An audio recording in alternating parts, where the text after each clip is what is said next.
Hello बंधुरा केमन आछो आशा करी भालो आछो आमिओ भालो आछि। चले एलाम नतुन एकटा ब्लग भिडियो निये। एटा छिलो आमार बोनेर मेयेर अन्नप्राशन। तो आमि गिয়েছিলাম ওই দিন 11টার সময় নিমন্ত্রণ হয়ে গেছে, ভিডিও দেখছি সবাই নাচ করছে, তো আমরাও গেলাম, সবার সাথে একটু আনন্দ করলাম। এই হলো আমার বোনজি, ফোনে নিয়ে আমার বোন, এটা আমার মা ছিল। আর সবাই তো আমরা সবাই খুব আনন্দ করছিলাম। তারপরে চলে গেলাম জল ভরতে।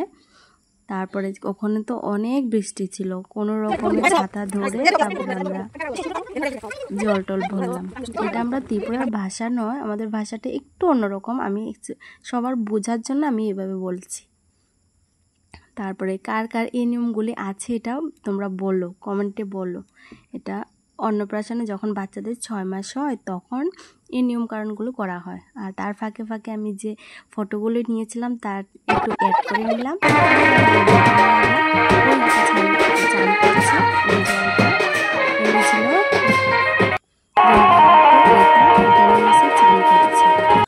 তারপরে চান টান করে ওকে সাজানো হলো।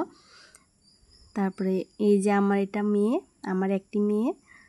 তারপরে চান টান করে আমরা চলে গেলাম আবার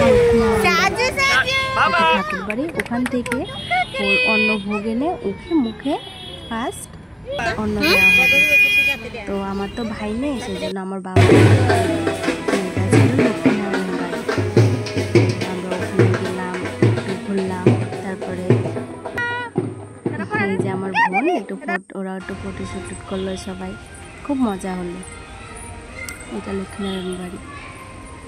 আর আমি তো নতুন, যেহেতু আমি নতুন ব্লগার, সেরকমভাবে ভিডিও করিনি। আর আমার একটু লজ্জা লাগে বলতে গেলে। এটা ছিল ওই যে সাদাটা, এটা ছিল রাজবাড়ি। আর রাজবাড়ির উল্টাও সাইডে এটা ছিল লক্ষ্মীনারায়ণ বাড়ি। এটা ওটার পুকুরটা খুব সুন্দর ছিল, ভিউটা। তারপরে আমরা আবার ওখান থেকে চলে আসবো। এই যে মাঝে মাঝে একটু ফটোগুলো নিয়ে নিলাম।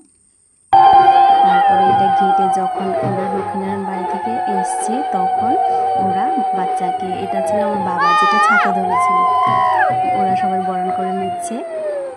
তোমাদের কি নিয়মটি আছে তোমরা কমেন্ট করে অবশ্যই জানিও। আমার যদি কোনো ভুল হয় তাহলে ক্ষমা করো। তারপর আমরা চলে গেলাম খেতে। তখন 4টা বেজে গেছে, বাচ্চারও খিদে পেয়েছে। খাওয়াতে ছিল, অনেক মেনু ছিল। তারপরে মাছ, মাংস, ঝুরি ভাজা, তারপরে ডাল, তারপরে ছিল আরও অনেক চিলি চিকেন, অনেক